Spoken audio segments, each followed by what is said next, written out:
दोडामार्ग खोटके इथं रविवारी झालेल्या वादळी पावसानं हाहाकार माजून 45,000हून केळी जमीनदोस्त केल्या। पालकमंत्री नितेश राणेंनी तात्काळ महसूल यंत्रणा घोटके गावात पाठवून तात्काळ पंचनाम्याचे आदेश दिले। पण महसूलची तुटपुंजी नुकसान भरपाई आम्हाला नको असं सांगत शेतकऱ्यांनी पंचनाम्यास विरोध केला। यानंतर स्वतः जिल्हा बँक अध्यक्ष मनीष दळवी यांनी घटनास्थळी जात पाहणी केली। शेतकऱ्यांची समजूत काढत वाढीव नुकसान भरपाई देण्याचं आश्वासन देखील दिलं।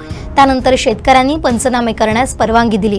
यावेळी त्यांच्यासोबत महेश सारंग, नगराध्यक्ष चेतन चव्हाण, नगरसेवक संतोष नांचे, सुधीर दळवी, गणेश प्रसाद गवस, रामदास मेस्त्री, भगवान गवस, आनंद तळणकर, तहसीलदार अमोल पवार, प्रांत निकम, मंडळ अधिकारी, तलाठी, कृषी अधिकारी, सर्व शेतकरी आदी उपस्थित होते। आता काय विषय आहे, मी याला मागचं कारण ऐकून घ्या। आता तुमचे हा बातमी आल्यानंतर रात्रीच मला सुधीरने पालकमंत्र्यांना हे सगळं पाठवलं।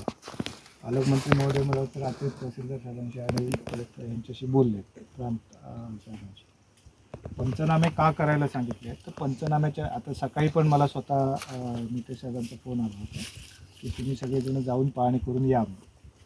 त्यांचं असं म्हणणं आहे की पंचनामे होऊन दे, म्हणजे संख्या कळेल किती झाडं काय झाली, तो प्रस्ताव माझ्याकडे येऊन दे। मी उद्या मंत्रालयात, परवा दिवशी मला पण तिथे बोलवलं आहे, आम्ही जाणार आहोत। कृषी मंत्रालयाला स्वतः भेट घेऊन ते म्हणाले तुम्ही ते जुन्या मदतीचे काय हे धरू नका, ते 5 रुपये 10 रुपये काय मिळतात ते सोडा, आपण स्पेशल केस म्हणून, कारण हे काय अचानक झालेला प्रकार आहे, तो पावसाळ्यात झाला असता तो गोष्ट वेगळी होती, हा अचानक झालेला आणि हातातोंडाशी आलेलं शेतीचं उत्पन्न गेलं, त्यामुळे त्याच्यासाठी आपण खास बाब म्हणून मदत करून मागून घेऊया शासनाकडनं असं त्यांनी सांगितलं। मी सकाळी सुद्धा प्रशासनाशी बोललो, ते म्हणाले की पंचनामे झाले नाहीत। पंचनामे झाले नाहीत तर मग तो आकडा येणार नाही ना, किती झाडं आहेत काय आहेत ते लक्षात आलं नाही, म्हणून पंचनामे झाले पाहिजे।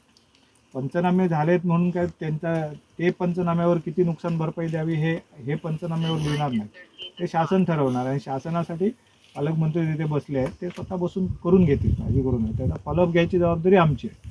त्याच्यासाठी आम्ही तुम्हालाही सांगण्यासाठी म्हणून आणि काय नेमकी वस्तुस्थिती झाली आहे, काय नुकसान झालं आहे ते पाहावं म्हणून आम्ही आलो। लक्षात आलं ना, तेवढं पंचनामे करायला द्या, पंचनामे करून घ्या, ते तुमच्याच उपयोगाचे होईल। त्याचं रेकॉर्ड एका दिवसाभरात तयार होते, कारण त्यांनी सांगताना सुद्धा तहसीलदार साहेबांना सूचना तीच होती, उद्याच्या एका दिवसात हे सगळे पंचनामे करून त्याचा एक रिपोर्ट तयार करा, बरोबर ना? साहेब कसं राहते की 48 तासात आपल्याला पंचनामे कंप्लीट करावे, कारण काय त्याच्यानंतर केले ना तर मग त्या निकषात बसणार नाही, लक्षात।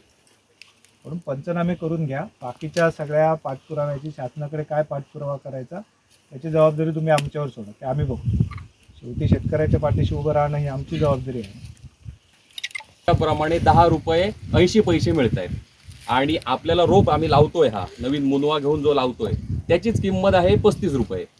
आणि आताची सद्य परिस्थितीत बघितला तर गाभा एवढा मजबूत झालेला आहे केळीचा की आणखी 15 दिवसात त्या केळी वेळणाऱ्या आहेत। बरोबर, म्हणजे त्याचा रेट नाहीच म्हटला तरी आतापर्यंत साधारण खर्च आहे तो 450 ते 500 पर्यंत होतोय, आणि ज्यावेळी आमचा घड येतोय हातात त्यावेळी आम्हाला 1200 रुपये मिळतात। म्हणजे आता निम्मी परिस्थिती त्याची झालेली आहे। आणि ह्यांच्याप्रमाणे आम्ही समजा 10 रुपये घेत असेल तर साहेब गरज नाही हो। आज शेतकरी बघा, हे सगळी तरुण मंडळी आहेत ती ह्याच्यावर आहेत, म्हणजे आठवडी बाजारात आम्ही घडे काढतो आणि तिथे देतो आणि आठवडी बाजार घरात भरतो आम्ही, अशी परिस्थिती आहे।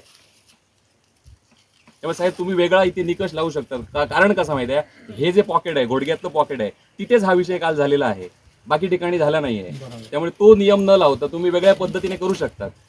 नाही, म्हणूनच आमचं म्हणणं आहे पंचनामे व्हायला द्या, त्याची आकडेवारी समोर येऊन दे, त्याला नुकसान भरपाई चांगली कशी मिळवून द्यायची त्याची जबाबदारी आमची आहे। पालकमंत्री महोदयांनी स्वतः हा निरोप दिलेला आहे, ते उद्या या सगळ्या अधिकाऱ्यांशी बोलतील। परवा दिवशी याच्यासाठी येत आहेत जिल्ह्यात, उद्या रात्री, परवा सकाळी मग त्या प्रशासनाशी बोलून त्याच्या संदर्भातला रिपोर्ट जो आहे तो घेऊन जातील। आणि 3 तारीखपासून आता अधिवेशन पण सुरू होते, सगळे अधिकारी मंत्री सगळेजण मुंबईत भेटणारच आहेत, त्यामुळे उद्याच्या आठवड्याभरात त्याच्यावर निर्णय करून आपल्याला तात्काळ ती मदत कशी करून देता येईल त्याच्यासाठी स्वतः पालकमंत्री प्रयत्नशील आहेत, लक्षात आलं नाही साहेब, कोणीतरी ती जबाबदारी घेतली पाहिजे। कारण याच्यासाठी माहिती आहे, केरळमध्ये असा प्रकार घडल्यानंतर ज्यावेळी असा प्रकार घडतो त्याच वेळी अकाउंटला शेतकऱ्याला अधिक सहाय्य म्हणून 10,000 रुपये त्यांच्या पे अकाउंटला जमा होतात, पण इथे परिस्थिती नाही आहे।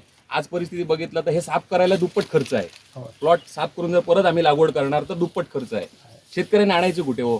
आज बांबू आपण लावतो ह्याला केळीला, त्यांचे पेमेंट यांना द्यायचे आहेत, कुठल्या बचत गटाकडून कर्ज, तुमच्या सिंधुदुर्ग बँकेकडून कर्ज, असं घेऊन हे केलेलं असतं। नाही करू शकत शेतकरी, उभाच राहू शकत नाहीये। आणि मागचा 2 वर्ष टर्मचा आपण इतिहास बघितला साहेब, कौक्ते वादळ आणि पूर परिस्थिती ह्याच्यात पूर्ण नेस्तनाबूत शेतकरी झाले.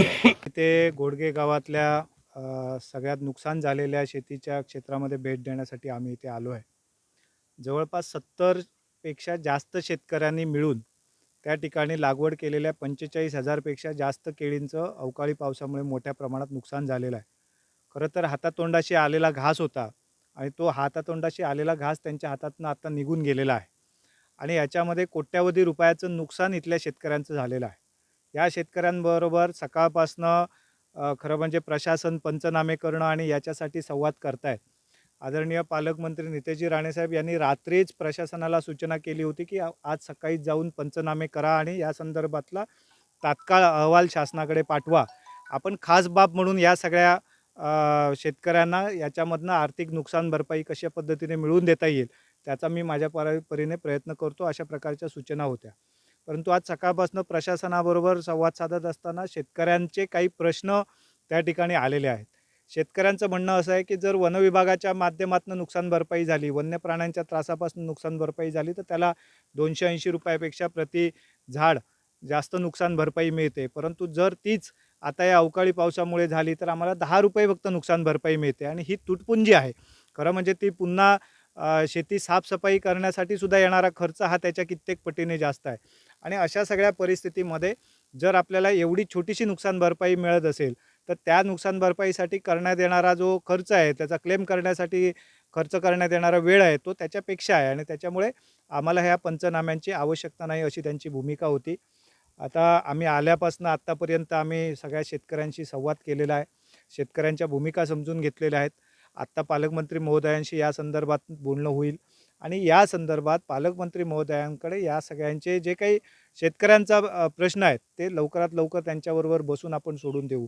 परंतु पंचनामे करून घेणं आवश्यक आहे, कारण पंचनामे झाल्याशिवाय पुढच्या प्रक्रिया पूर्ण करता येणार नाहीत आणि त्यामुळे शेतकऱ्यांना मी विनंती केली. या सर्व शेतकऱ्यांनी ती आत्ता विनंती मान्य केलेली आहे आणि निश्चितपणे आमची सगळ्यांची जबाबदारी आहे की यांना चांगल्या प्रकारचा मुबलक अशा प्रकारचा नुकसान भरपाई या सगळ्याच्या माध्यमातून मिळवून देणं गरजेची आहे आणि त्याच्यासाठी आम्ही कटिबद्ध आहोत. आणि याच्या पुढच्या काळामध्ये इकडे एक शाश्वत अशा प्रकारचा पर्याय या सगळ्या प्रक्रियेमध्ये आपल्याला काढावा लागेल, कारण दरवर्षी या शेतकऱ्यांचं कुठल्या ना कुठल्या माध्यमातून नुकसान होतं आहे. आणि खरं तर एक असा गाव यात दोडामार्ग तालुक्यातला आहे की केळी हेच त्याचं मुख्य उत्पन्न आहे आणि इथला केळी हा मुंबई, वाशी किंवा इतर गुजरातसारख्या मार्केटमध्ये जातो आहे, त्याच्यावर प्रक्रिया होते आहे आणि इथल्या तरुण खरं म्हणजे एक चांगली गोष्ट इथे पाहायला मिळाली आहे की या सगळ्यामध्ये तरुण शेतकरी जास्त इन्वॉल्व झालेले आहेत आणि ह्या तरुणांना खरं म्हणजे या शेतीमध्ये जर टिकवायचं असेल, या शेती व्यवसायामध्ये त्यांना बळ द्यायचं असेल तर आम्ही सगळ्यांनी त्यांना मदत करणं अपेक्षित आहे. शासनाने योग्य तो याच्यावर निर्णय घेणं अपेक्षित आहे आणि याच्यासाठी आवश्यक तो पाठपुरावा आम्ही आमच्या स्तरावरनं आदरणीय पालकमंत्री नितेशजी राणे यांच्या माध्यमातून निश्चितपणे घेऊ, याची आम्ही हमी देतो. आमचे दिवसभरातले सर्व अपडेट्स, ताज्या घडामोडी आणि थेट लाईव्ह पाहण्यासाठी सबस्क्राईब करा, लाईक करा कोकणचं नंबर 1 महा चॅनल कोकण 7 लाईव्हचं YouTube चॅनल.